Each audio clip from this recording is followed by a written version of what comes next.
Civil Engineering Department for the welcome address. So please. Yeah, thank you, Vijayant.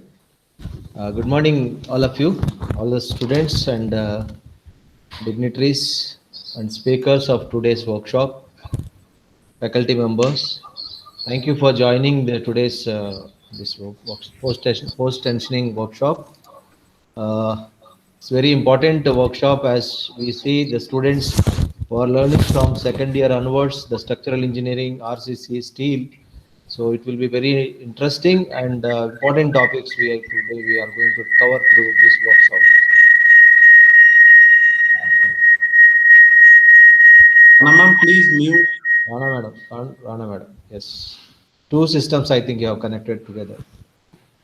Okay, so I would like to welcome from Sri Vaishnav fraternity to Arun sir and Urav Patel sir, Arun Shankat sir from Engineering and Design Post Tension Services India Private Limited for delivering today's workshop. So nothing to say more on this welcome address also. I would like to just welcome all of you and hand over the session to the today's speakers so that it may not be wasting of time and have a good day and have best learning for today's workshop. Yeah. Okay, thank you, sir. Before beginning the event, let us virtually light the lamp of knowledge and wisdom to take the blessing from Goddess Saraswati.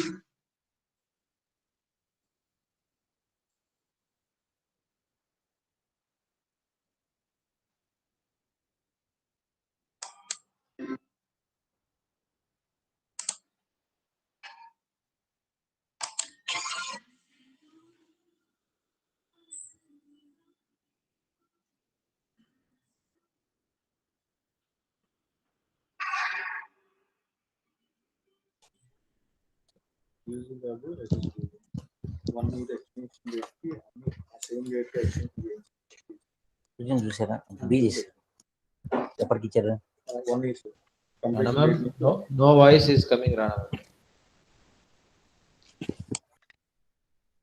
ఈరోజు డేట్లు ఇస్తున్నారా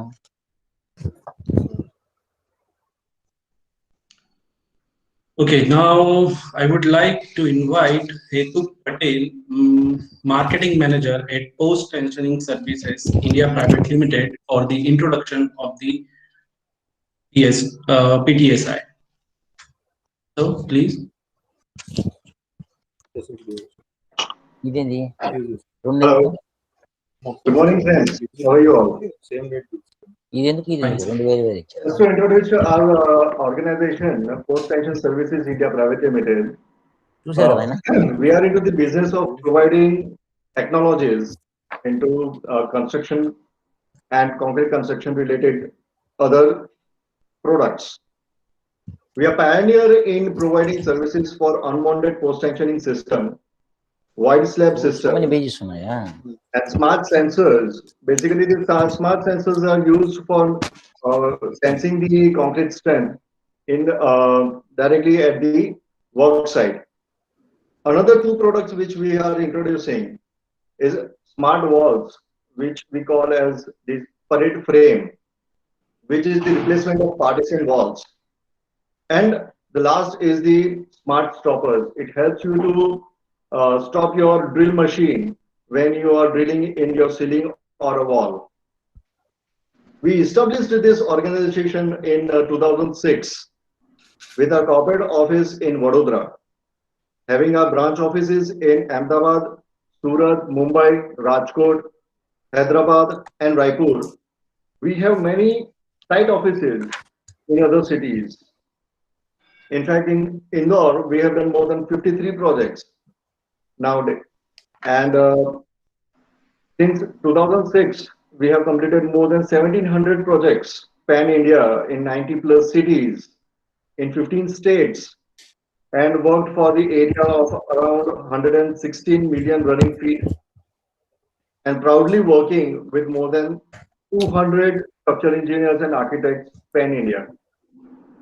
This is what we have been working for since last more than a decade now, almost 14 years, and we have been in a continuous drive of creating awareness for post-tensioning and void slab system. And we thank Rana ma'am for giving us opportunity for explaining this technology to your students through this wonderful platform. Thank you. Thank you, sir. Now, I would like to invite Dr. Rana Pathak, Workshop Coordinator and Assistant Professor, CED, SPITS, SSSV, for the introduction of resource person. Rana ma'am, over to you.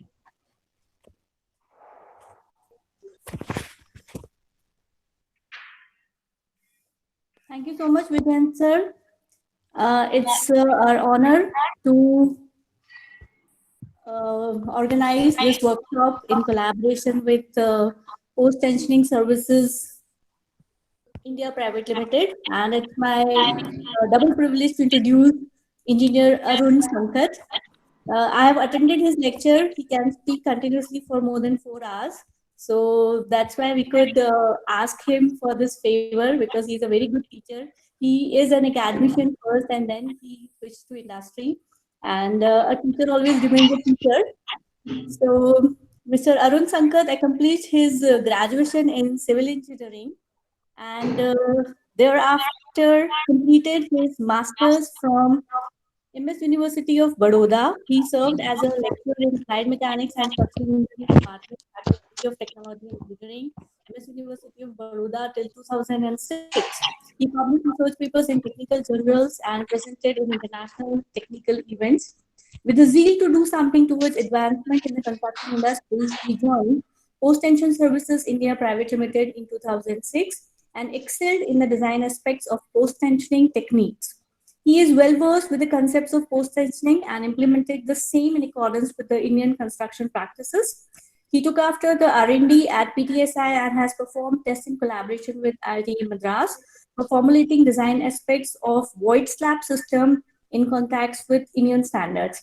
And I'm glad to inform that this workshop was initially planned for the students, but we did the publicity pan India, and we have very senior and practicing professionals in the group. Also, we have more than 200 registrations. Almost 90 participants have joined. Some are in the way. So this workshop will not only be useful for the students, but it will definitely be useful for all the professionals, academicians, even the research scholars, and we can say the whole civil engineering fraternity in all. So over to you, Arun sir.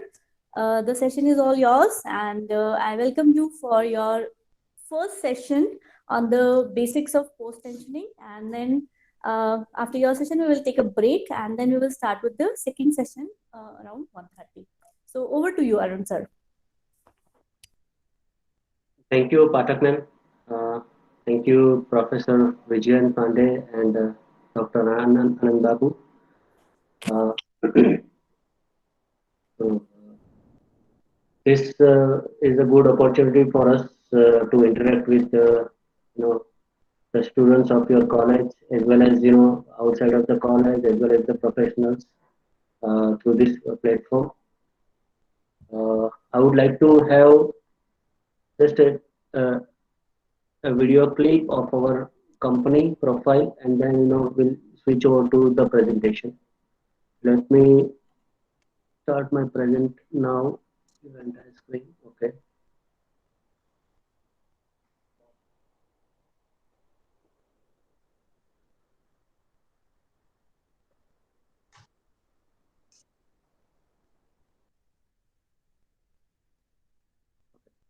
I think I am presenting right now, right? Yes, sir. Okay.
So with this introduction of our company, I would like to switch over to the presentation.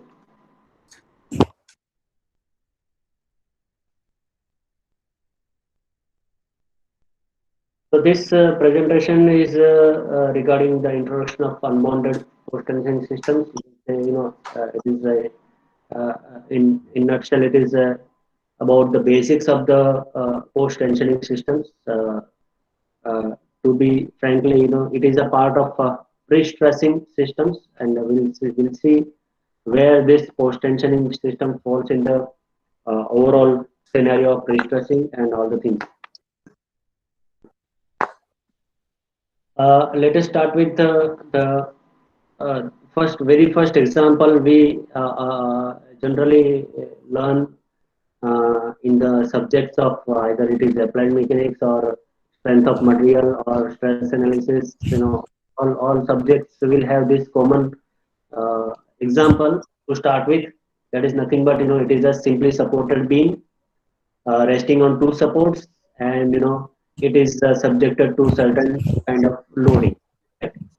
So let us take that example to understand the basics of the PT or post tensioning. So this is a simple bending action in RCC beam, wherein you have a concrete material and steel material working together to get certain aspects and certain resistance over certain actions of the forces. So here, I think you are able to see my cursor, right? Yeah. Okay. So this is nothing but a section considered at the mid portion of the beam, or you can say central portion, wherein in technical terminology it is known as midspan of the beam. So at this midspan, you can say exactly the middle of these two supports. So there, if we consider a section, so this is a section, cut section or cross section or this particular portion, wherein I am audible, right? Yes, sir, you are audible. Yeah. So when it is subjected to certain kind of weights, maybe it is a lump mass, it can be a uniformly distributed load, or it can be a central point load or concentrated load or other kind of loadings. So to make it simple, we have kept it as a central point load, and because of this point load, there will be certain deformations, or you can say certain effects of the this force on the member, on the beam. So that will be like this, it will be highly, you can say, infinitesimal, but still, to elaborate it, I have exaggerated this part. So here, this portion will behave like this. It will look like this after having this weight or effect of this force. So ultimately, in our engineering terminology, we describe this as a stresses like compression and tension acting on this particular section. So here the compression will be at the top fiber or top of the beam, top surface of the beam, wherein the tension will be at the bottom surface or bottom fiber of the beam. And in other words, we explain this in this such diagram that is known as stress diagram. So here, as the C part or compression part is maximum at the top, and it is reducing to zero, and then it is the tension part is increasing, and then it is maximum at the bottom surface. So in this stress diagram, the C part or compression part is considered as green, and green is good for us, whereas the red part is where we need to caution. Actually, we need to take care of that red part, because as concrete is good in compression, whereas it is not so good in tension. And presently, you can say we are extensively using on concrete, or you can say RCC members or concrete members. So basically, it is more of concrete, and it would be less of steel, because steel will be in in the percentage of maybe 0.1, 0.2 in the entire cross section of the concrete. So it is more of concrete. So, and where concrete is good in compression, so we don't have to think about the compression much. However, we need to think more about the tension zones occurred in the concrete sections. So here, what happens is, we are taking care of this tension part by putting the steel. So this is how, this is the basic of RCC. In RCC members, we have a concrete that is taking care of the compression part, and steel that is taking care of the tension part. So this is how we design, and we provide the particular material at particular locations. Now pre-stressing is nothing but it is also having the same basics of the RCC, but it has something more than the RCC. That is, it is, you can say, it is one step ahead or one step next to the RCC design. So we'll try to understand the basics with this. So the pre-stressing is nothing but we are trying to manage the stresses, or we are trying to introduce some some internal stresses inside the concrete member, where which can balance or which can take care of the actions or stresses that is generated because of the loading on that, or when it is subjected to service loads. So we are trying to introduce those stresses before the member is actually introduced to the service loads. So that is what is the meaning of pre-stressing. And this pre-stressing is done by applying the external force using steel kind of cable, or there are other mechanisms, but we'll discuss over here with the cable material. So we'll use the cable, steel cable, which is a high strength cable. It has a you can say almost 4 times more strength than the rebars or reinforcement steel, and it is placed inside the body. So it is known as internal pre-stressing. If it is outside of the body or outside of the member, it is known as external pre-stressing. But here, exclusively we'll discuss about the internal pre-stressing of the members. Actually, we are trying to manage the stresses and try to nullify or try to balance the stresses that is generated by the design forces, or when or the actions due to which the member is likely to deform or getting the internal stresses. This is the first parameter of pre-stressing, that is known as pre-compression. This has been developed or explained by Professor Mendel, and he was giving this example of having a stack of book.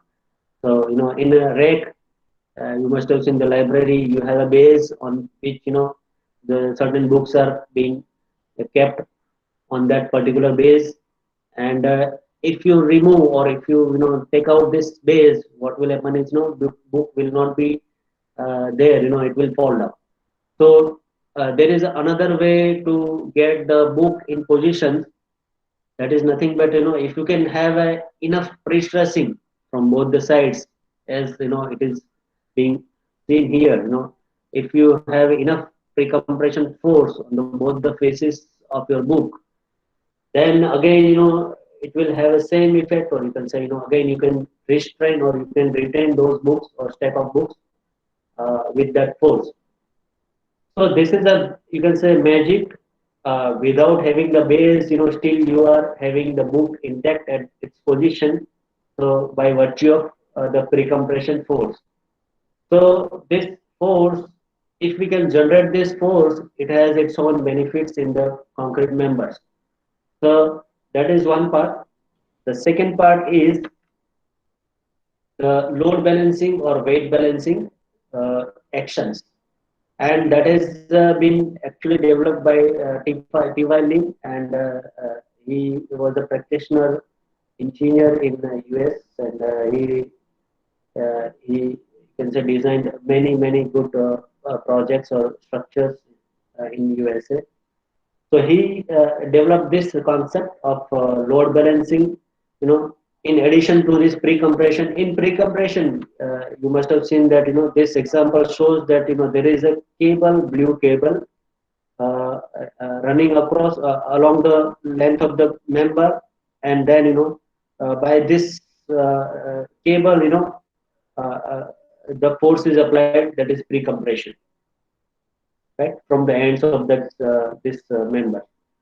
So here the same cable, rather to keeping in straight line, the same cable, if it is kept in a particular certain profile, and then when it is pre-stressed, or you can say the stress is applied to the cable, tension stress is applied to cable, it will generate something else.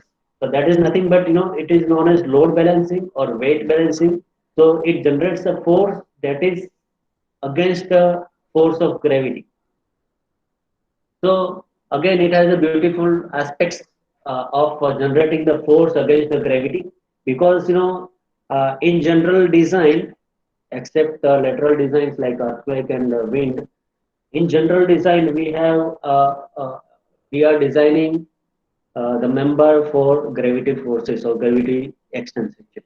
No, so these gravity actions are actually acting vertical downward, and we try to nullify or we try to give a proper resistance to this kind of forces that is acting vertical downward to the beams and slabs actually, and ultimately from them to the columns and foundation. So basic design is to actually provide enough resistance against the gravity. So then, the second part is about lateral forces. That is the secondary, you can say, analysis or secondary design. The first is the gravity design. We start with. So here, by virtue of this load balancing force is generated because of this profiling of the cable. It has its own benefits. So we'll like to share you those parameters with you through this webinar. Now let us sum up both the actions. The first one is the pre-compression, or you can say first one is the forces that is induced or internal forces that is induced because of the gravity forces, that is nothing but because of this weight over the beam. So that is the first action. Second action is the pre-compression, that is P over A, that is we discussed right now. And the third one is nothing but the load balancing actions that is generated because of the PT. Now this two, pre-compression and load balancing, that is by virtue of PT. It is not there in the RCC members.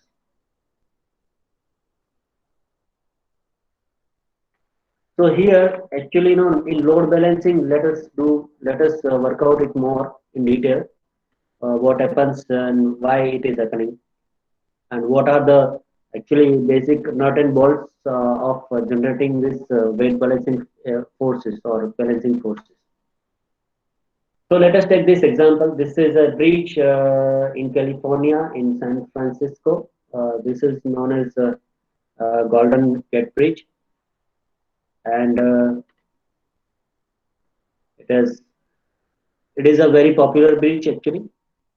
So we'll try to figure out some of the aspects of this bridge and try to understand the effect, or you can say significance of eccentricity and ultimately the load balancing. So the same bridge, now you have some dimensional aspects of the same bridge, wherein you have a clear span of 1.28 kilometer from this pylon to this pylon. So that was the requirement, actually, to pass and to have no interruption in the passage of the vessels or you can say the transportation across this bridge in sea. So they wanted to keep this free. So that is why also the soil condition might be not supporting the supports, or the load carrying capacity might not be that much enough to take care of this. So they have fixed up one support here and other support here, and this is how the bridge requirement was set up, and the bridge was designed with a pylon of 230 meter. So that was the requirement of this design. Now, if you realize this 230 meter, in terms of a building height, so it is of 75-story building. So it is a huge height, 75-story building, 230 meter. If we see, 3 meter each floor, so it is of 75 meter, around 75 meter story building. So why to go with this such height for this bridge? So there was a requirement to go with this height. So basically, to introduce this eccentricity of 150 meter. That was the basic requirement, and that is how they have to go with 230-meter height of the pylon. So why to go with this 150-meter eccentricity? Now here the eccentricity itself is of height of a 50-story building. If you see this eccentricity height, it is equivalent to the 50-story building. So they wanted to have this. This is a requirement of this particular scheme of the design, right? So to achieve this 1.28 meter, 1.1280 meter length, or you can say 1.28 kilometer clear span, they have to have this 150-meter eccentricity, and to achieve this 150-meter eccentricity, they have to have this pylon height from this mean sea level, that is 230 meter. So we'll see why this 150-meter eccentricity was required.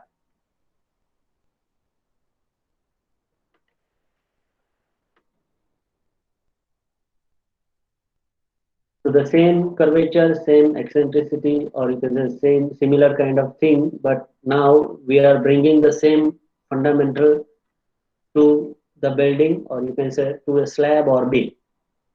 Right. So here we have the same kind of eccentricity, and you can the same fundamental, similar eccentricity. But now here in case of beam, we cannot go like 150-meter eccentricity. We have not that much span, and the requirement of this span was hardly around 10 meter, 12 meter like that in our buildings. So for 10 meter, 12 meter, the eccentricity requirement is also huge if it is RCC. So you know that L by D ratio, span by depth ratio. We start with that. In case of continuous beam, the span by D ratio is around 26. That is for 10 meter. If it is extending the 10 meter, there are certain multipliers and coefficients are there to apply, and then we can go with that to start with the design. For as far as the deflection criteria are concerned. So here that was in RCC, but now for 10 meter, 12 meter span, again because of the statutory requirements, or you can say city requirements, now there is a restriction of building height and all the things. So now the developer, builder, client are urging to squeeze this depth of the beam. That is a prime requirement for the architect as well as for the developers. So how to squeeze this, how to reduce the depth of the beam, because there is a, you can say H by D ratio is fixed for those kind of structures. Like for simply supported span it is 20, and for continuous spans like beams it is 26 within the 10 meter of the span. So they have to have this beam depth, and there was no other option. So PT actually does this job without restricting or without adding any other thing that may help or that may harm the structure. So to help on the deflection part, we have this forces that is working against the gravity, and to generate that force we need to have this eccentricity, and that will generate the upward force, and that can balance the gravity force in, and this is how we can reduce the depth of the beam. So let us have the other example, having a tie, or you can say string. Blue color is a string, and string is having a you can say a pin over here, and then there is a weight on along this string. So this string is subjected to the axial weight of this much amount, and the string is loaded with this UDL, you can say uniformly variable load. So it is under equilibrium at certain eccentricity. So this is the eccentricity, this is the weight, and this is the load, right?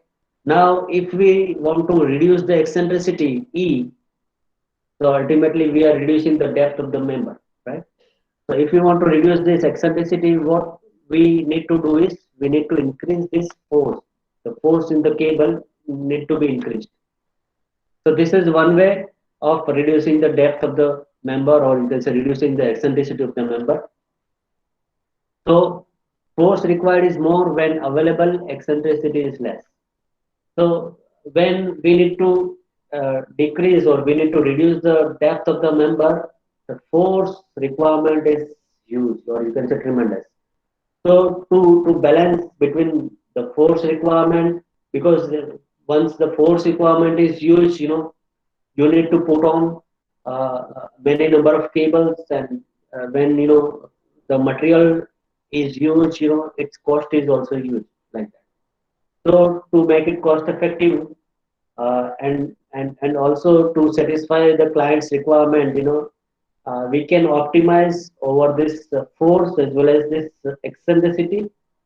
And this is how actually, in the bridge of that San Francisco, they have end up with the 150-meter eccentricity, and that might have given them the cost optimization as well as achievable, or you can say optimization in the all the construction activities as well.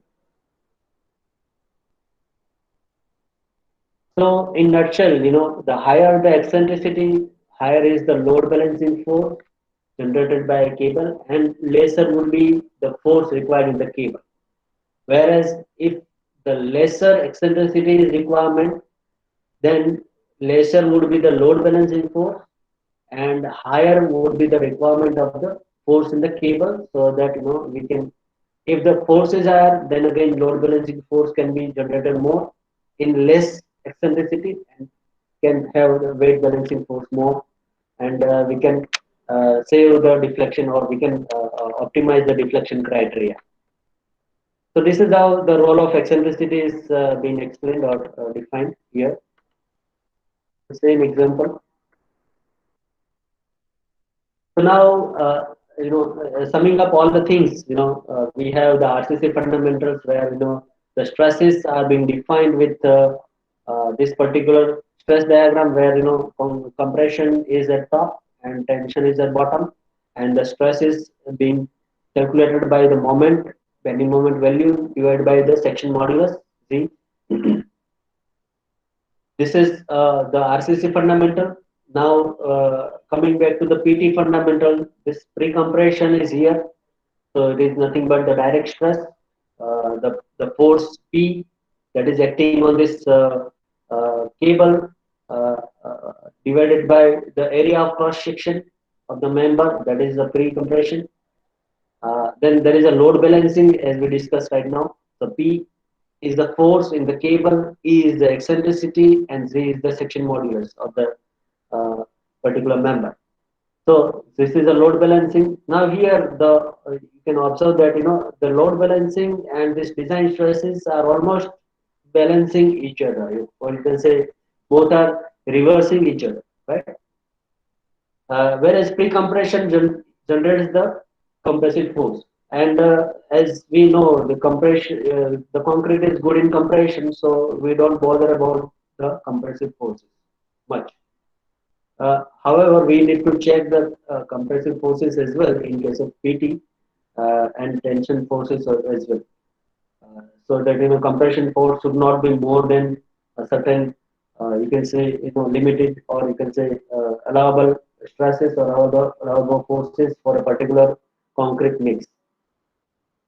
So here the grade of concrete, say for example M30. So in that case, M30 grade will have 30 Newton per mm square as a compressive strength, whereas it has around 3 Newton per mm square will be the tensile strength of that particular concrete of M30 grade. So where is the 30 and where is the 3? So likewise, we need to provide the reinforcement for this tension part. So here the final stress diagram would be like this, wherein you can see that it is more of a C compression and less of the T. If you compare this with the RCC, you can see that in RCC it was more of, or you can say C and T would be almost same or nearby, but here we can regulate or we can have a control over both the stresses, either it is a C or T. But here more emphasis will be given on the T part, and this T or tension can be nullified, can be eliminated, can be brought to the zero, or it can be all part is under compression, so that is also possible. So you can have a control over the stress or over the internal stresses when you are doing the pre-stressing or post-tension. So this T can be managed to certain amount of limits as given by the codes, like SCI is there, PTI is there, and IS Indian Standard Code is also there. IS 1343 is there for the pre-stressed concrete design. So in that, they have given some limited or they have restricted the tension force to certain members or certain structures. So in building structures, they have limited to type 2 stresses, that is nothing but 3 Newton per mm square. So tension stresses of 3 Newton per mm square is allowed in case of if we are going with type 2 kind of design stresses in during design for a particular structure. Wherein if it is a dam structure or water retaining structure, then in that case zero tension across the section is allowed. There is no tension shall be allowed in case of water retaining structures. So likewise, a category is there, and allowable stresses are given in the code. Based on that, you can regulate or you can control the stresses. So coming back to the general term, that is pre-stressing systems. In pre-stressing systems, there are two branches. One is known as pre-tensioning systems, and other is known as post-tensioning systems. In pre-tensioning system, the difference between pre and post is nothing but the casting and the stressing. So when the cable is stressed first, and then the casting is done, or you can say concrete pouring is done after stressing, then it is known as pre-tensioning. So tensioning is being done before casting. That is what is the meaning of pre-tensioning. Whereas in case of post-tensioning is nothing but the tension applied to the cable is after casting, after certain days.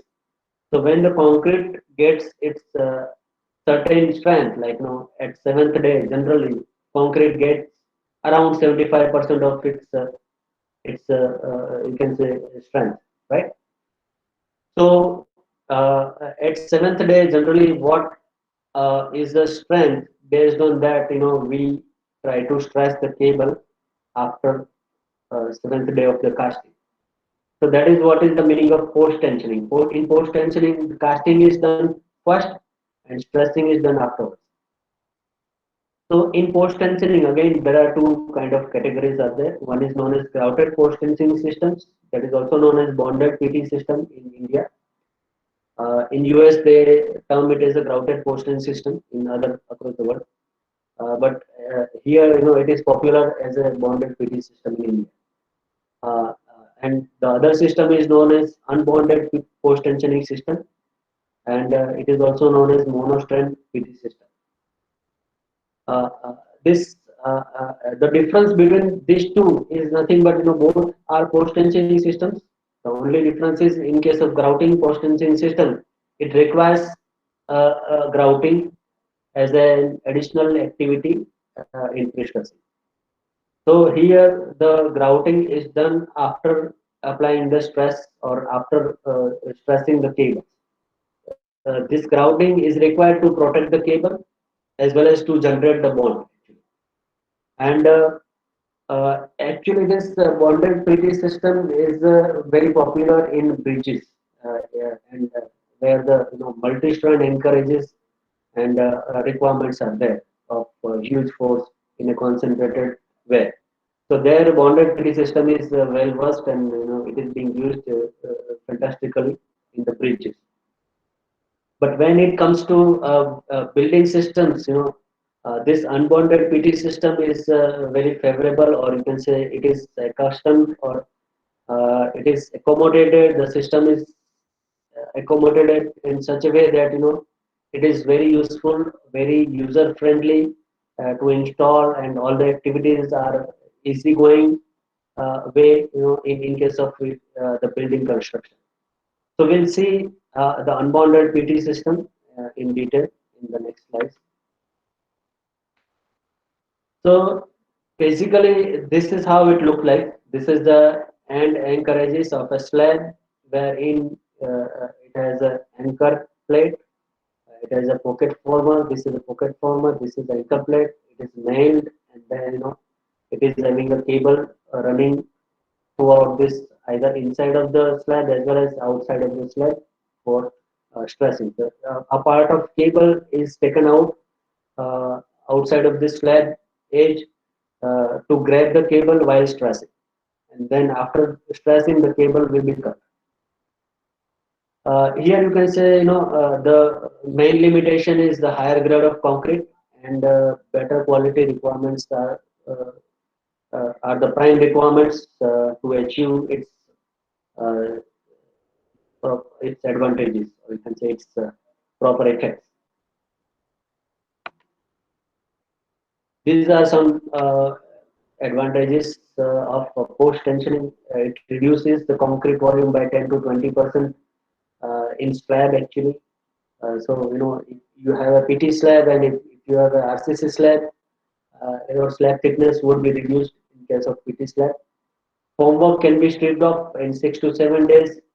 Generally, the cable will be stressed at either 6 to 7 days, and just after 6 to 7 days, or after stressing, the shuttering can be stripped off, or shuttering can be removed.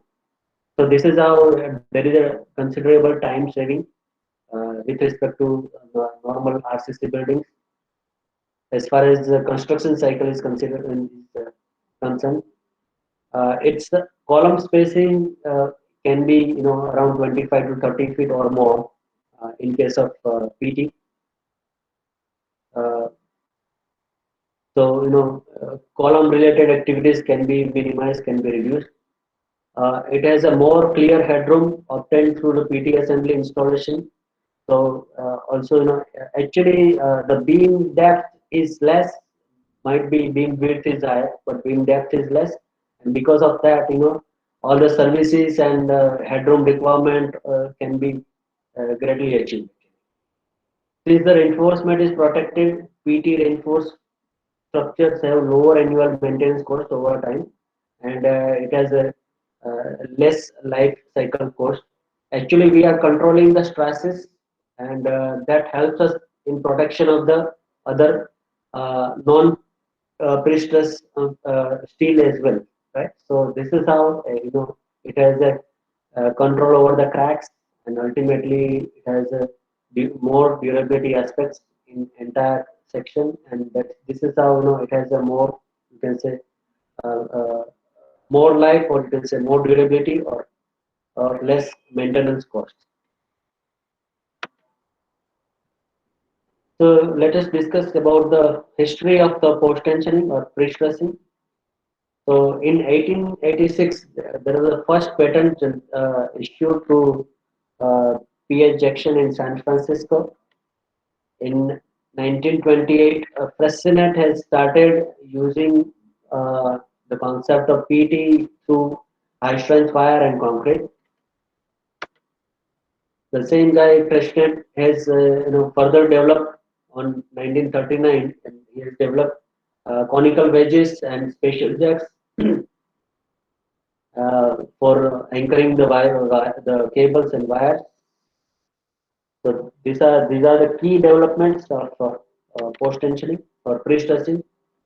Then after this, there was a World War II, and in World War II, there was a loss of human lives as well as infrastructures, buildings. bridges, everything was at damage. And after World War II, and to regularize the uh, life of the humans, now there was a requirement to again build buildings, infrastructure, bridges, roads, all the things. And actually, the material was wasted in the World War II, predominantly the metal part, right? So there was no metal available, excess metal available to construct all the things. And again, because of this scarcity of the material, again PT came in picture, because PT requires less reinforcement, because it has a high strength. Uh, High strength steel material is used, so it requires less cross section of the material and ultimately less material. So again, they started playing or started experimenting with the PT, pre-stressing, and in 1949-50s, there was the first bridge constructed in Philadelphia, uh, Walnut Dam Bridge in 49-50s. Then in 1952, the first application of PT in buildings, in construction of a storage house in Colorado. In 1960s, again, there was application in nuclear containment, nuclear dome vessels. Uh, in 1970s, again, there was a development in the metallurgical engineering side, and that lead us a good, you can say, shape of how to make a good shape, how to make an efficient shape. And again, the material requirement was a ductile material, because in this shape, if it is a brittle material, it will not withstand certain amount of force, and the force requirement is huge. Say for example, in our case, each cable has a 12-ton capacity, 12-ton force that is induced in the member, right? It has a capacity of 18 ton, but ultimately after having all the losses, and ultimately the force transferred to the member, concrete member, by each cable is around 12 ton.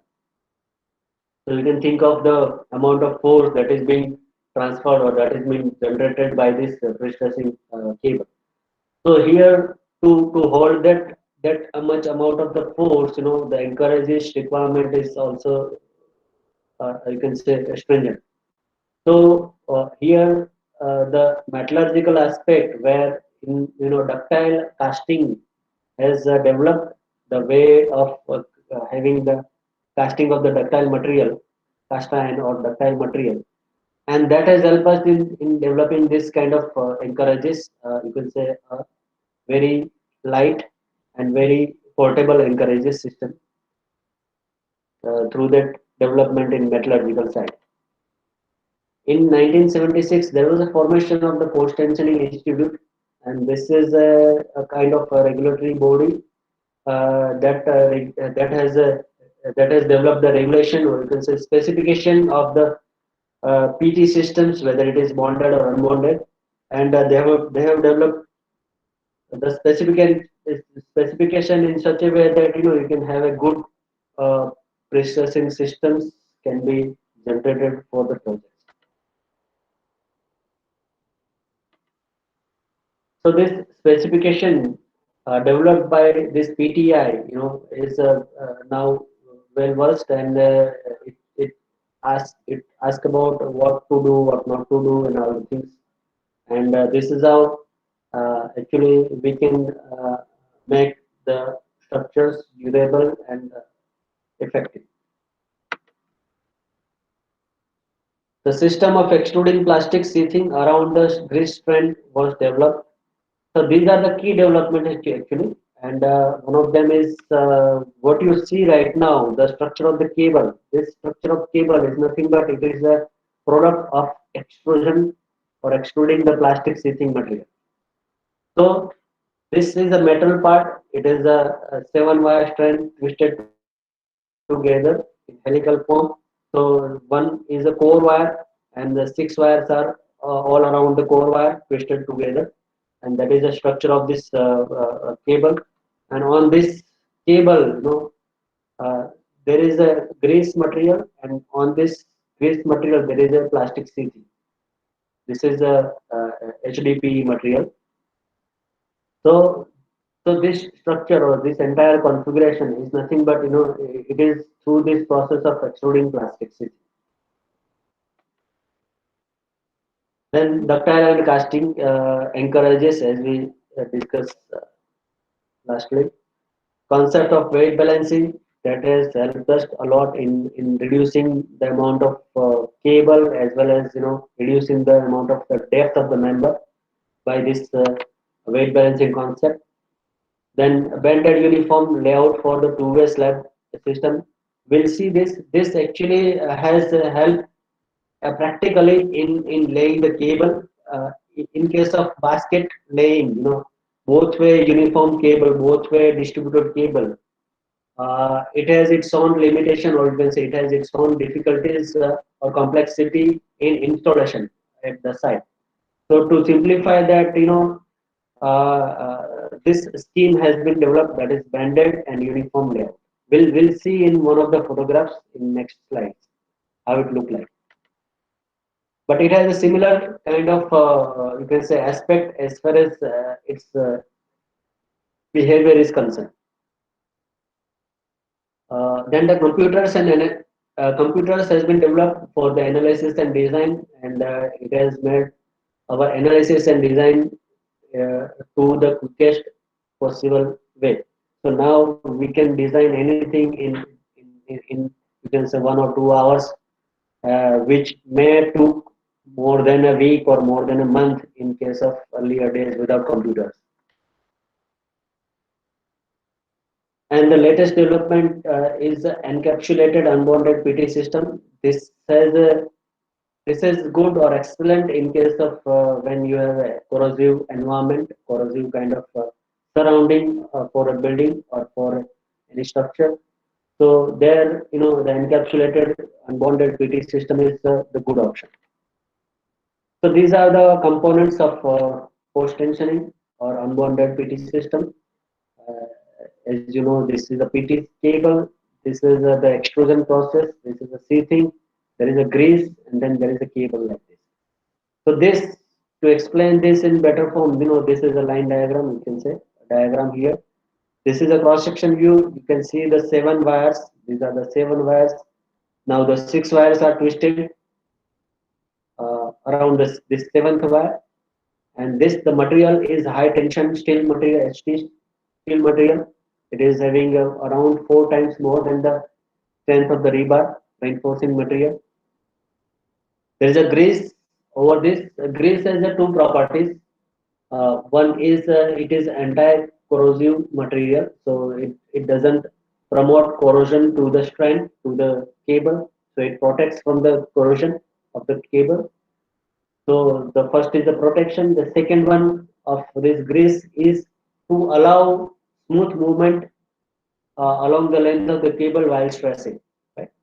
So to have that, it provides the necessary lubrication, so that it can promote the you can say it can reduce the friction between the sheathing and the cable HT strand, and it can allow the motion, it can allow the movement while stressing, and so that we can stress it properly, and the force can be transferred from one end to other end of the cable.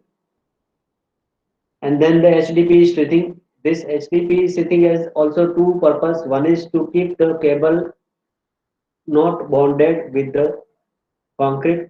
So there are certain aspects of not having the bonding with the concrete, and certain good, you can say, good advantages of having unbonded members in the concrete. And also, it protects the cable from the corrosion and other external actions. So here, the recent version of this PT system is being shown. So here the PT cable is there. This anchor plate, the same anchor plate is here, but this is the encapsulated anchor plate. So here this is a you can say metal part, but here the metal part is also encapsulated. It is also covered with the plastic material. So here in case of encapsulated anchor system, everything, entire system, here the wedges, here also the wedges, but this is covered with the grease cap. So everything is covered and nothing, no metal part is exposed. So this is a better option against the corrosion or corrosive actions.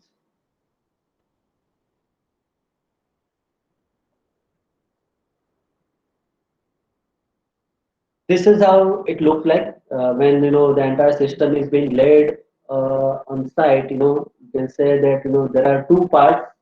This is a schematic part, so the other part is this part. This part is already been laid, already been cast. Now it is a time to stress the cable. So here, there is a pocket former. The pocket former is taken out, and then after taking out this pocket former, wedges are placed in, and then the stressing jack is applied to stress the cable. And this is the internal part, how it is actually attached to the anchor plate. It is shown here. This is a part of cable, right? So once this part is stressed, you can remove this shuttering. Here, this entire portion is yet to cast. Again, the same cable that is inside this portion is again carried out here. There is an anchor plate here. You can stress this portion. So this portion is already stressed, and this portion is, you can say, the shuttering and supports can be removed in this portion. Now this portion is being laid, and this continuous cable can be run in further pores. So this is pore 1, there is a construction node here, this is pore 2, and next pores like that. So this is a cable, you can say the cable is being laid in a particular profile. There are intermediate, you can say pocket formers, this is the outer pocket formers, anchor plates, some steel, and the cable is taken out like this. These are the images, actual images from the site, wherein this is a side of the member, either it is a slab or beam. Particularly, this is a side of the beam, wherein these are the pocket formers and anchorages, and the cable is taken inside the concrete part to be cast. And out of this side, there are the cables are taken out for the stressing. You can see the internal of this, the group cable. The cables are grouped, but each cable has its own anchorages, so that is why it is known as monostrand. And the beauty of this monostrand is nothing but it creates less stress concentration in the concrete member. It can distribute the forces evenly throughout the section by having this monostrand, because monostrand means each cable has its own anchorages, whereas in case of bonded multi-strands, the one anchor can have 3 to 5 to 19 cables together in a particular anchorage system.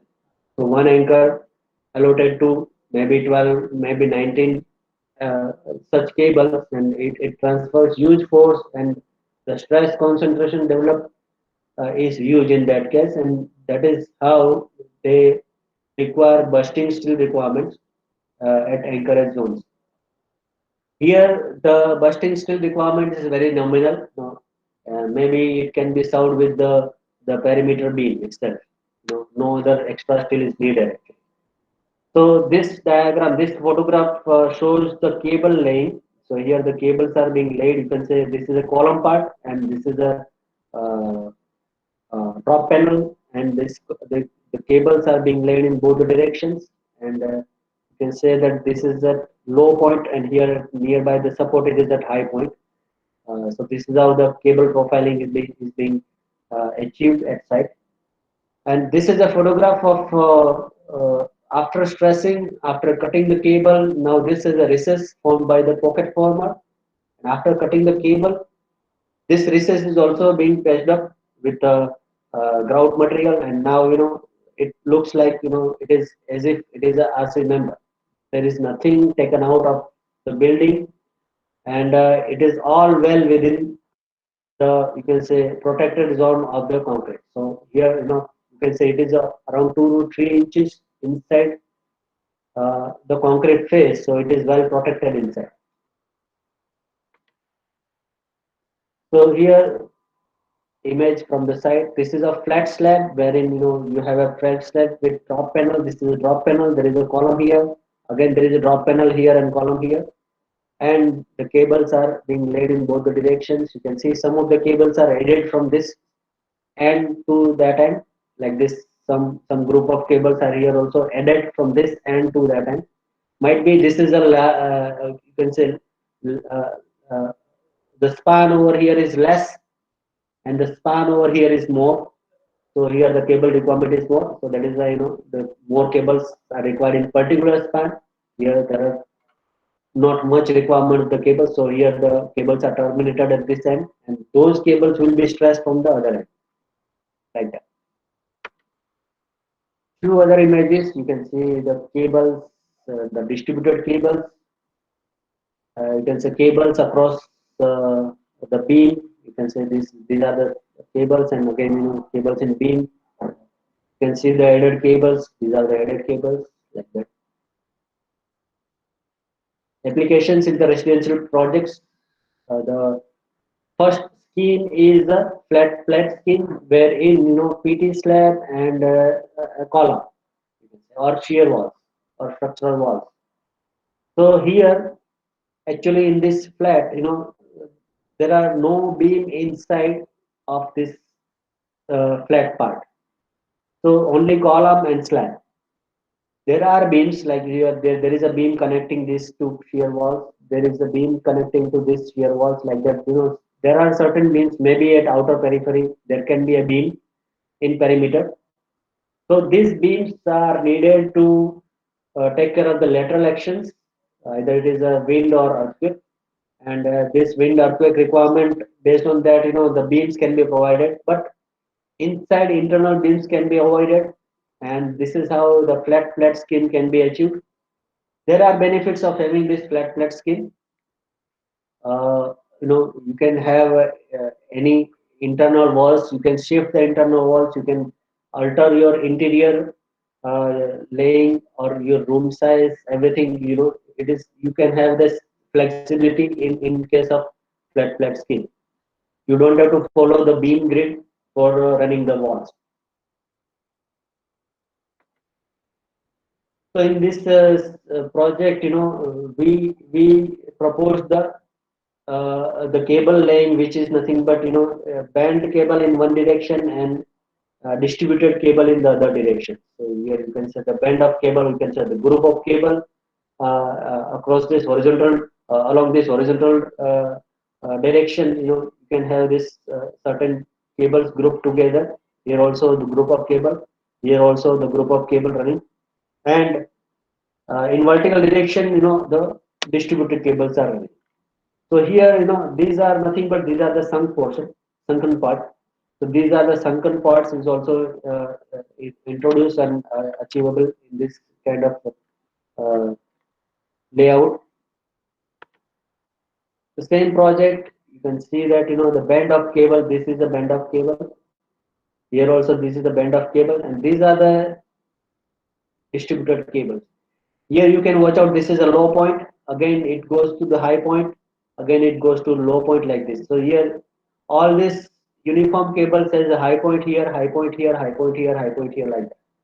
So all this uniform cables, distributed cables, are actually resting on this band of the cable. Right? And band of the cable has a high point here at the column, low point here, and high point somewhere in the this portion where the support is there, like that. So this is how the cable laying would be done based on the design requirement and based on the eccentricities requirements. And this is how it looks like after construction. You can see that in a flat plate there is a support here, maybe a column or wall, and then slab. So here you can have a clear headroom from this to this.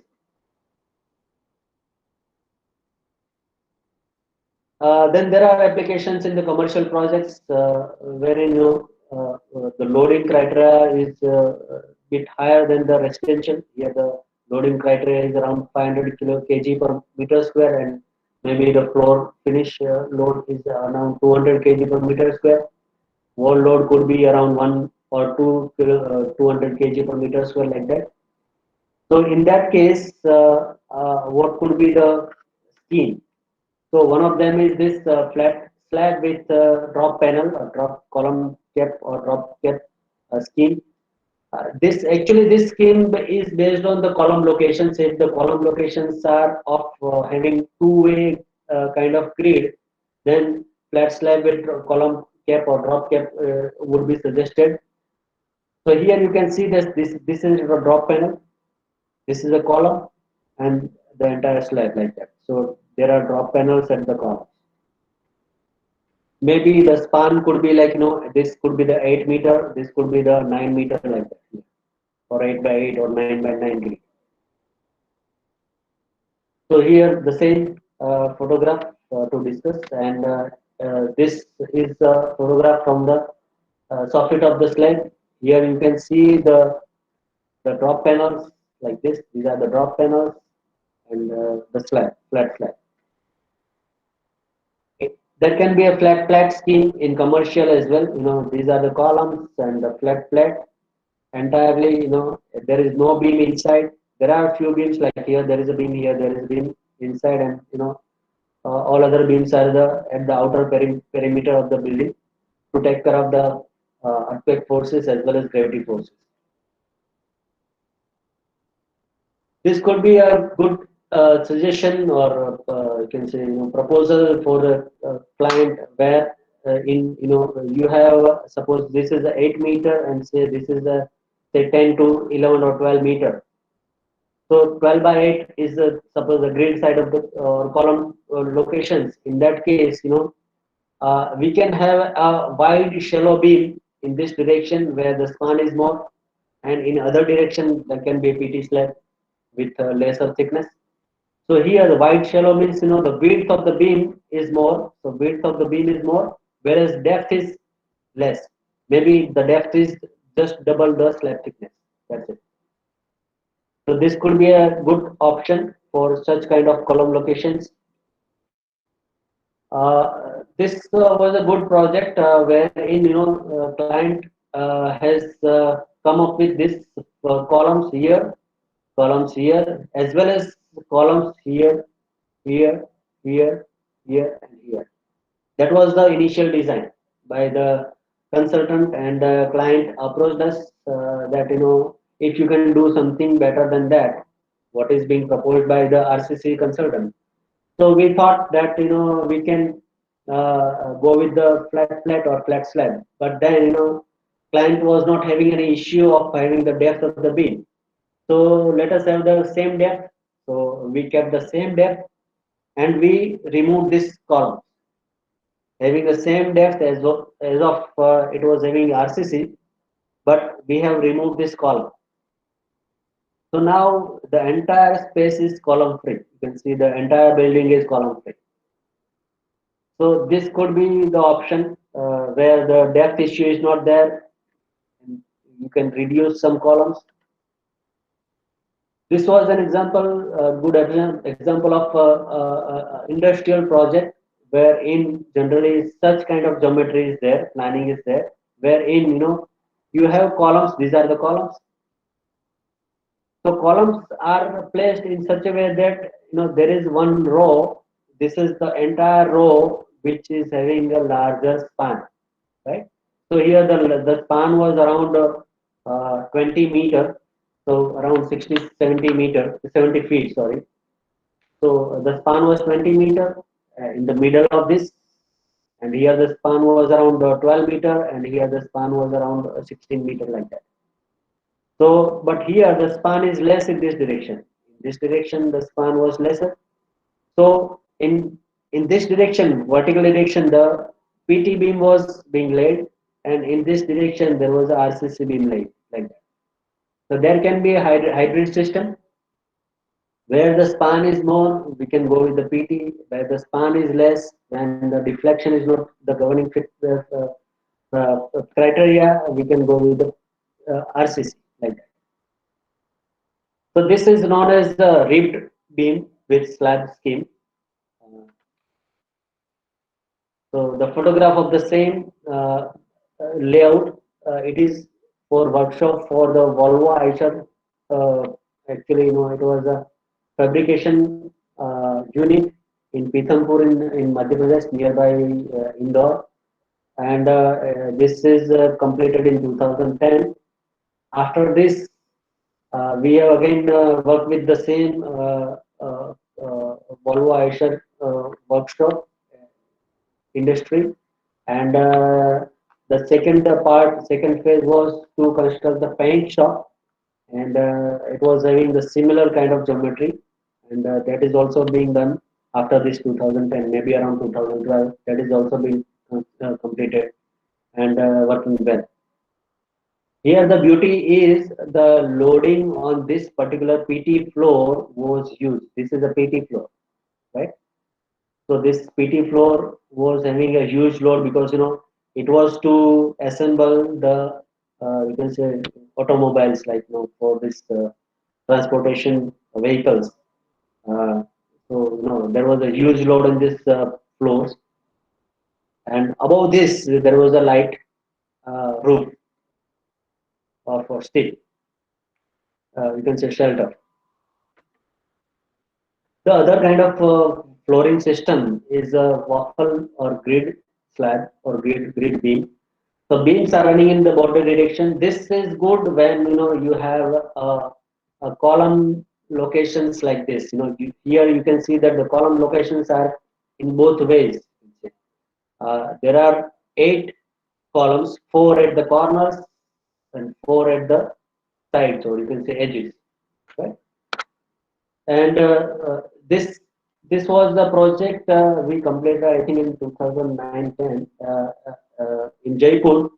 This was to be constructed for having a larger span like this. The span from this column to this column, the span was 120 feet, and from this column to this column, it was having 124 feet span, clear span, you can say. Or there is nothing inside this span. There is a column free area in this particular 120 to 124 feet span.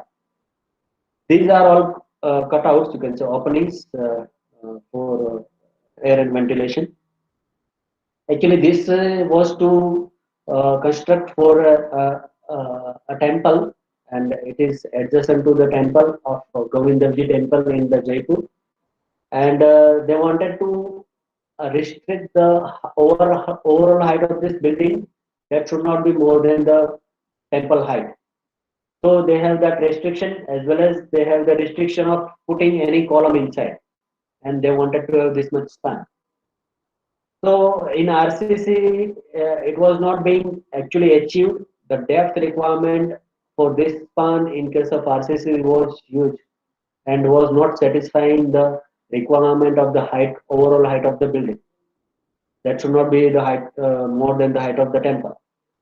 So they approached us to get a solution, whether we can match up the requirement of the client or not. So we tried and we achieved that, and with that, we have constructed this in 2009, and this is the hall, and it is there in Jaipur, in just behind the Hawa Mahal. There is a Govindamji temple run by government of Rajasthan, and this is just beside that temple, or you can say adjacent to the temple. This hall is there. Now it is fully functional, and since 2009, it is good. It is working its job. Actually, it is doing its job nicely. So here also this project has won the Guinness World Record of having the largest flat roof in the world. Few iconic projects we did till now. This is the, you can say, highest building we did in 2012 in Lower Parel, Mumbai. This is a 40-story building. It was one of the top 10 buildings in those days when it was under construction in India. And we started from the 19th floor to 40th floor. Actually, it was in RC building, and up to 18th floor it was RCC, and then we approached to them that we have a better option. We can reduce, we can eliminate the beams across this entire working space. There is a core wall inside. In the central part, there is a core wall, and from that core wall, there are beams coming out to the outer perimeter. So, and those were actually coming in the way of this office space. So they wanted to eliminate those beams and to put only the slab. So there is a core wall inside, and then in perimeter or in surrounding the core wall there is a slab, PT slab, and then there is a outer perimeter beam and columns. So we approached them and we gave them our proposal of having a PT slab, and with this option, they like this option, and actually they have increased some more floors to this building, and with the same height with this option. So this is construction in 2012 in Lower Parel, Mumbai. The other project we did in Mumbai is having you can say this is having a good amount of square feet area. It is around more than 10 lakh square feet. This building, it is a huge building for TCS, Tata Consultancy Services building, and this is being constructed by Hirarandani Group, the developer in the well-known developer in Mumbai, and this is already completed phase one. Phase two is also completed of huge scale, and presently we are completing the phase three. It is also a huge, massive area.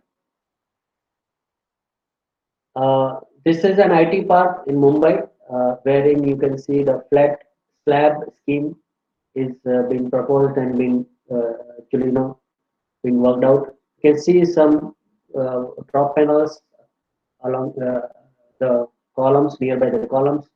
So huge parking area, you can say, and then the tower area like that. It is under process. It is completed now. The construction is completed. It is under service completion. This is a commercial complex in Ahmedabad for a well-known group known as Shivalik Group. This is a project Shivalik Shilp in Ahmedabad. And here, you can see some plant columns are there. So this is a key geometry for having some inclined columns. So here also the PT scheme was being uh, uh, defined by us. This is a institutional building for Sandeep Foundation campus. Entire campus has been developed with the PT. The buildings are being done by us with the PT classrooms, with the large fans, even the admin block and library block. Library block was having a good amount of loading because of the book set, and this has been constructed with the help of PT, a beautiful, you can say, slate members. This has been constructed in 2013.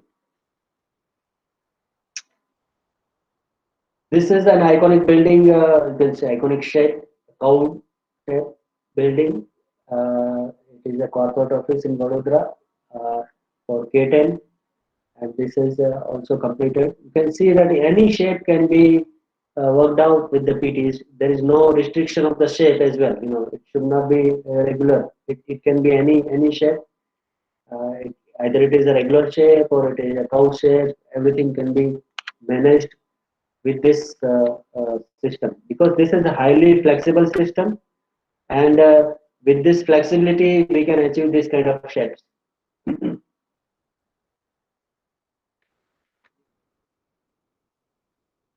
So this is again, you can say, cow shape. In facade also, in plan also, it is a cow shape, as well as in elevation also, it is having a cow shape building.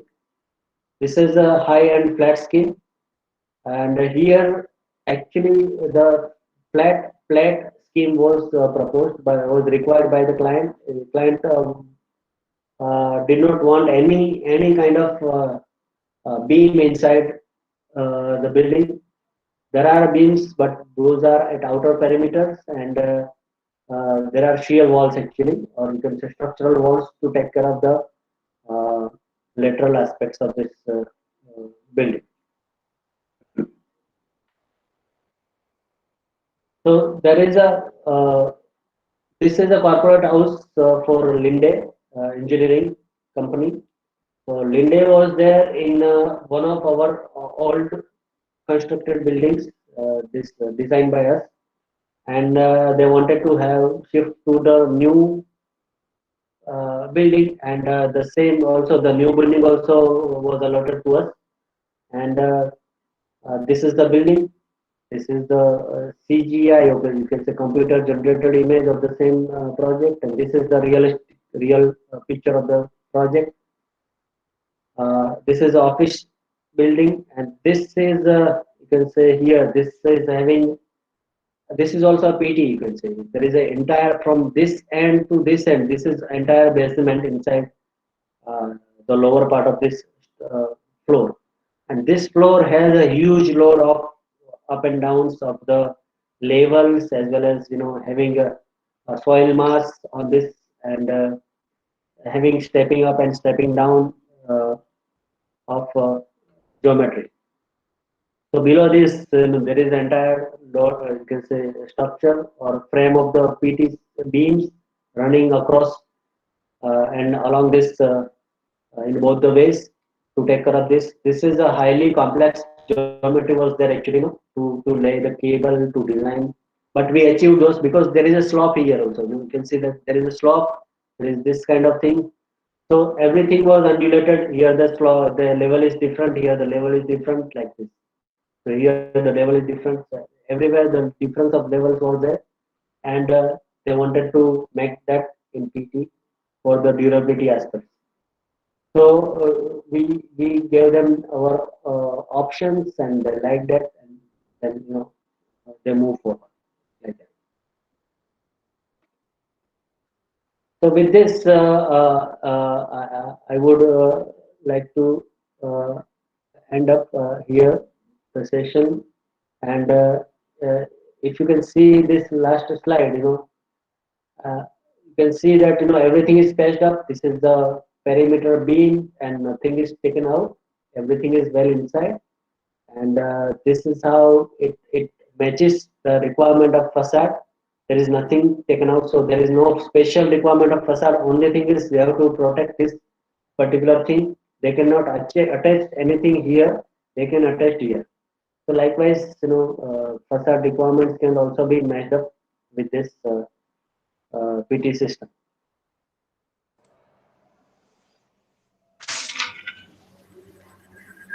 So thank you all. And if you have any questions, we can move forward. And we will have a good session at after lunch also, where we'll see some of the technical aspects of this PT system, how it behaves, and what kind of ways are to take care of the actions like gravity, lateral, and all the things.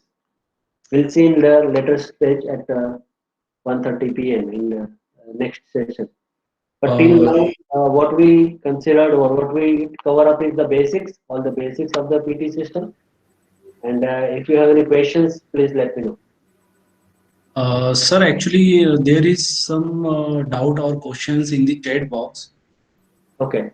You see? Yeah.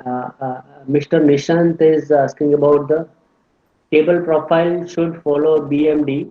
However, I do not see the cable being taken down at mid-span in the PT flat slab photos shown. Yeah. See, it depends. It is not always good that you have to achieve to the bottommost part of the slab.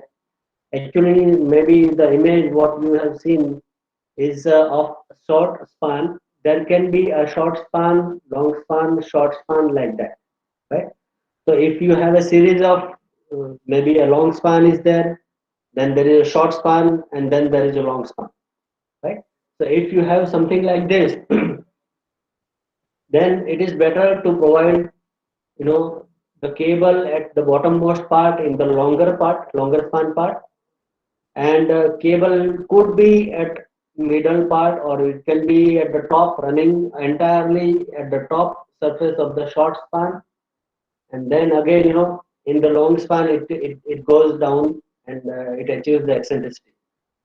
So it is not always mandatory that the cable will run, because in that case, even the bending moment diagram, if you see the bending moment diagram of such kind of geometry where you have a longer span, then short span, and then long span, because of the continuity actions, you will see that the shorter span would have more of hogging moment and not the sagging moment, right?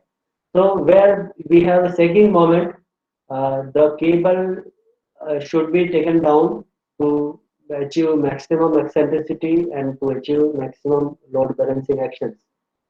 But where, in such shorter spans, where the hogging moment is prevailing, we can have a cable entirely running in the top surface of the shorter span portion. So it depends based on the continuity effects. Actually, if you have a larger span, shorter span, we can have such kind of geometry. So I think I have answered this question. The next question is Snehal Biradar. Sir, can PT slab be provided in structure where machineries are placed which can cause vibrations? Won't it affect the pre-stressing force in a long run? Also, any sort of puncture if in slab is allowed in PT slab, as it can be done by client for some purpose or core testing. Okay, good questions. First is regarding machineries. Yes,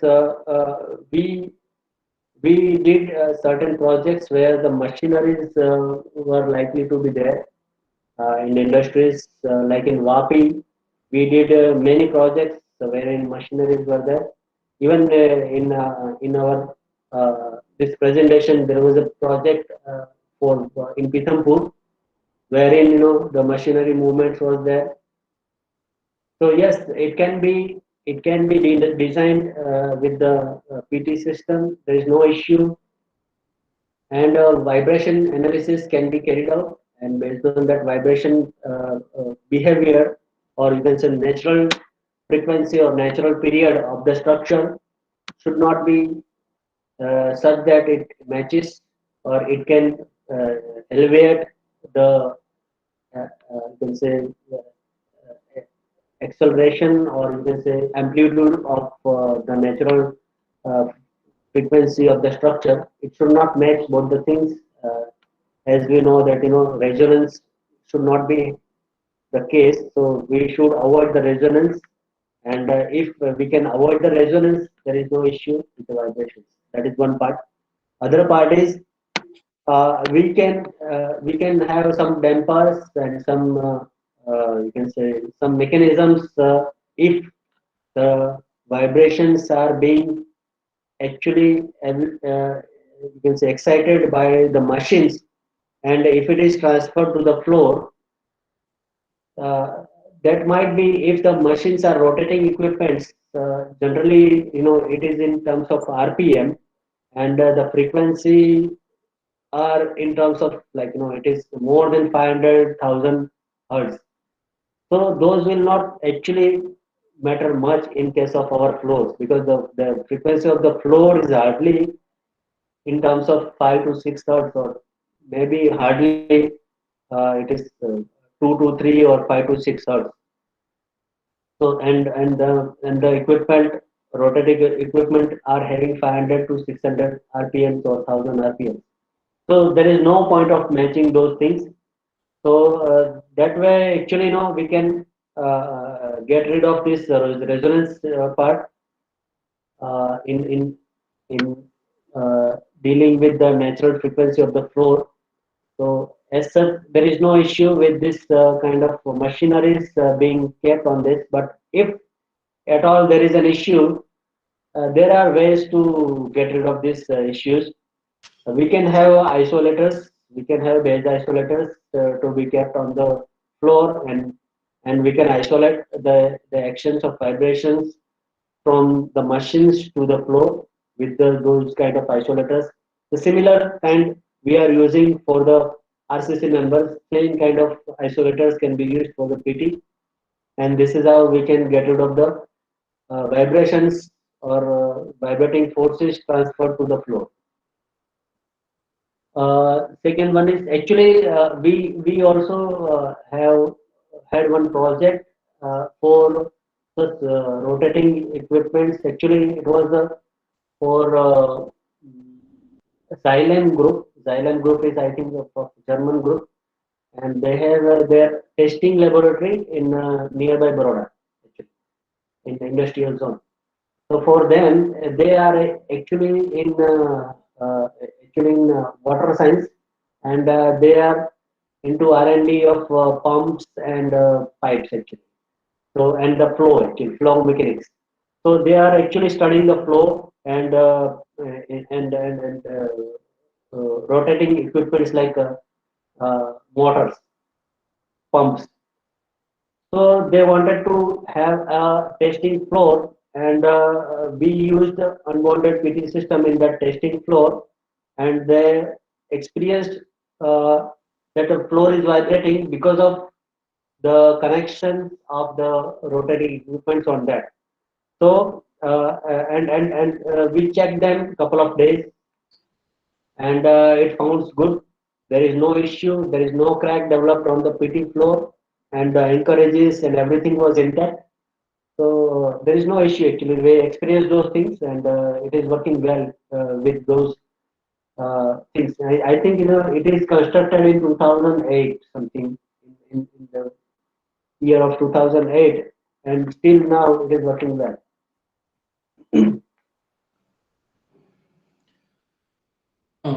I think So, all the questions yeah, any are sort of completed. answer, yeah, in slide.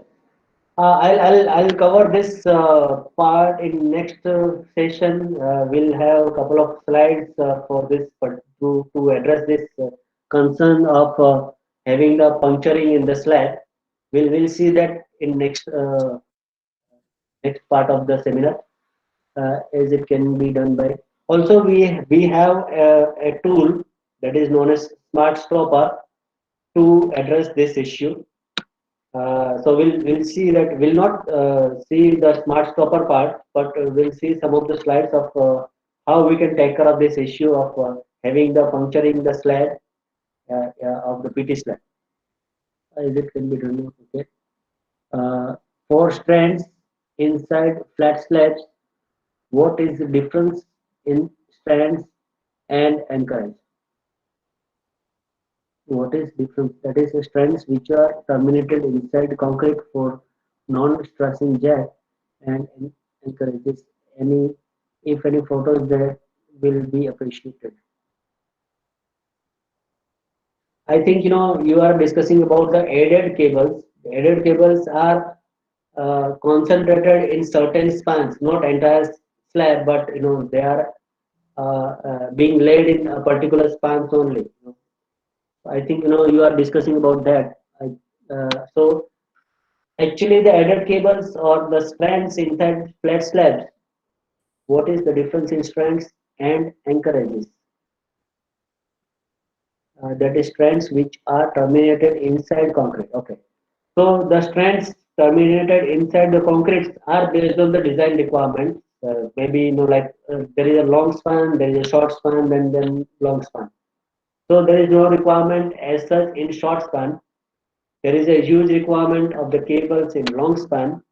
So what we can do is we can have a minimum cables across all the spans, and then we can have a more number of cables in for a particular long span, larger span, and there the cable one of the ends of the cable will be taken out. the other cable end would be pre-anchored and it will be prefixed at our workshop, and then it is carried out to the site and it will be directly put in the slab area, slab interior of the slab as per the design requirement or as per the drawing. The location, at particular location, the anchorages will be kept, which is prefixed at our workshop. The one of the end and the other end would be taken out, and that will be stressed afterwards when the concrete gets stressed.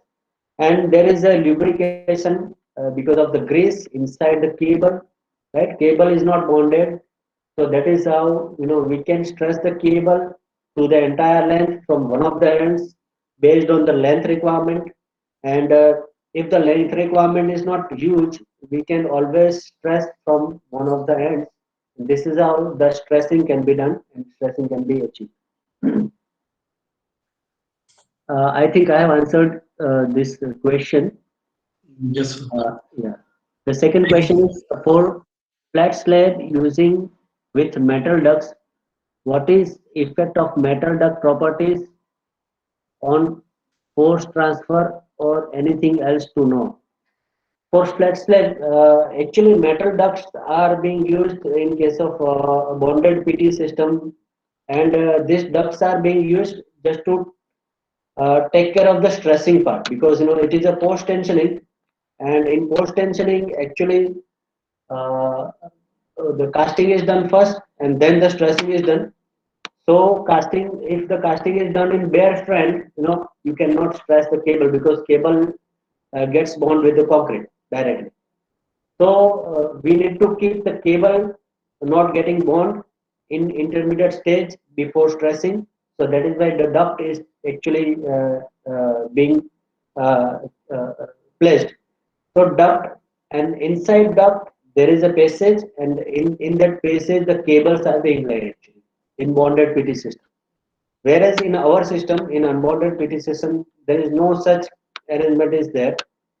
You have a cable directly, you have to just install the cable. It is very well simplified, very well, you can say the activities are optimized. There is no extra activities, only you have to install the cable, and once the cable is installed a particular profile based on the design requirement, you just have to cast the cable. I'll show this in a particular animation movie. We have an animation movie. I think I should play that animation movie for this particular case. But what is the effect of metal duct properties? Actually, in that case, grouting need to be done after stressing, so that cable is getting protected and get enough bond. But as we know, grouting is a very suspicious activity, and we do not know actually that grouting is properly done or not, and it is actually carried out or not on site, and at grassroots level. If grouting is achieved properly, grouting material used is proper, so that there should not be any corrosion promoting agent in the grout itself, and the water itself, and the grout is reach to each and every corner of the tube or the duct. It should be well ensured, but there are no mechanisms to ensure those things. So we will see this in next session if we have some slides of grouted PT system. Second is for flat slab using with metal ducts. What is the effect of on force transfer? So there is no actually effects on force transfer. Force transfer is through in case of bonded, it is also through the anchorages before casting, before grouting, and after grouting, when the shuttering is removed, then the partial force transfer is through bond. So that the bond is through the grouting to the ground, this duct and duct to the cable, to the concrete, like that. Okay, thank you, Arun sir. Thank you for such an interesting and knowledgeable session. Dear participants, we are taking a break here for the lunch and we will meet again in 40 minutes at 1:30 p.m. sharp. So, meet at 1:30. Should we Thank you. see the movie? We have a Yes, yes, sir. movie. Sure, sure. Let me play that movie.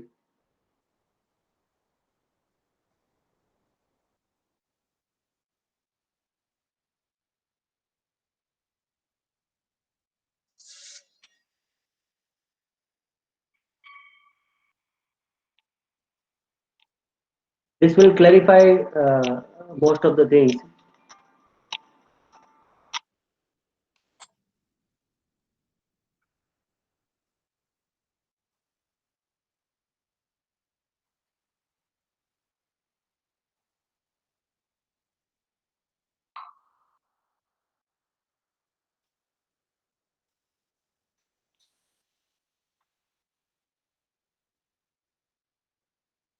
This is having a geometry of flat slab with drop panel at the column, and in perimeter there is a wide shallow beam.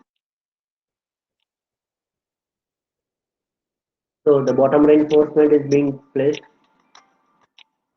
in beam and in drop panel and slab bottom. Then the sides are being prepared with the holes. Then the pocket former is being placed. Then the anchorages are being attached through this nail. So this process is repeated for each anchorages. Then this is the cable. Then there is a grease and there is a PECC. So this is extruded cable. This extruded cable comes to the side with the cut to the size, and then it is placed like this. It has a it's a uniform and banded skin. In one direction it is a group, in other direction it is a uniformly distributed. Then there is a extra top skin.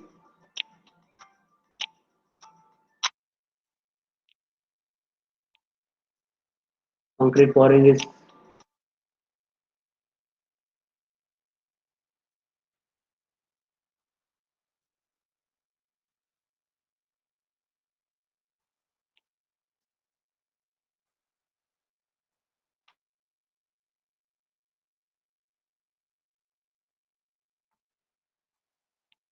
now the side is removed after 7th day or 6th or 7th day. Pocket formers are removed so that we can reach directly to the mouth of the anchor plate. And cleaning is to be carried out so that these are the interior image of the cable, or you can say encourages that cleaning is being done so that there will not be any dusting or debris or slurry inside this. When the wedges are being placed, so wedges are required to lock the cable. It is a self-locking mechanism. Once the stressing is done, the cable will be self-locked by this wedges. The initial marking is being done, and then the cable is stretched with the help of this stressing jack. You can see the interior of the cable while stressing. The cable will be extended outside. There will be elongation in the cable. These are the actions uh, that is being experienced by the floor from the cable, and we can measure the amount of extension by this elongation, by this initial marking.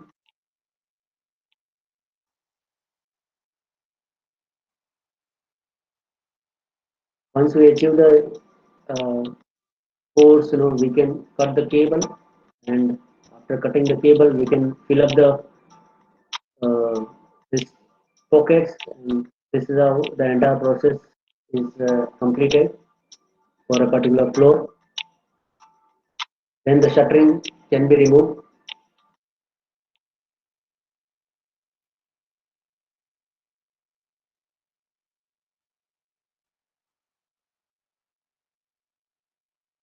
Now, how to make a cutout? Say, for example, in existing PT slab, there is a requirement of having a cutout for staircase. Client wanted to combine both the floors. So here the cutout is required. So concrete shall be removed. Once the concrete is removed, concrete will be removed slightly more than the cutout dimensions.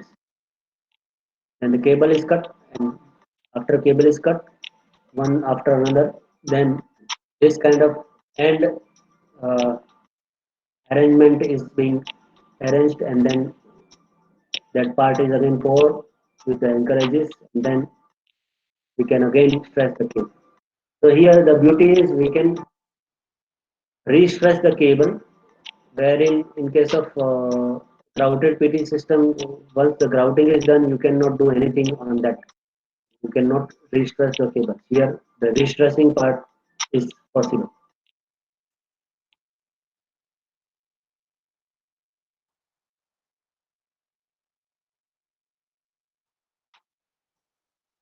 So these are some of the practical advantages. You can run your services in both the directions, both ways.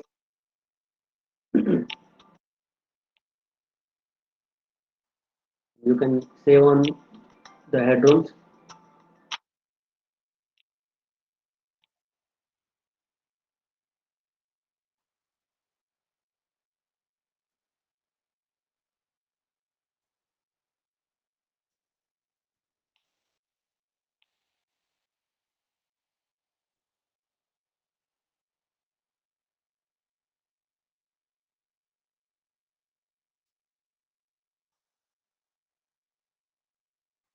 You can have additional floor if you have a 10-story building, and if you are saving 1 feet at every floor, you can have one more floor.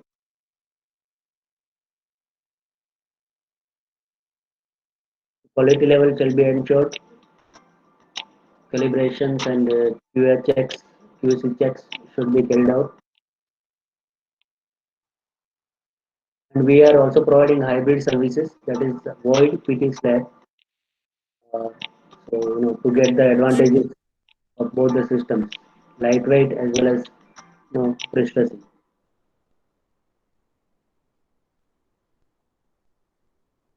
Thank you.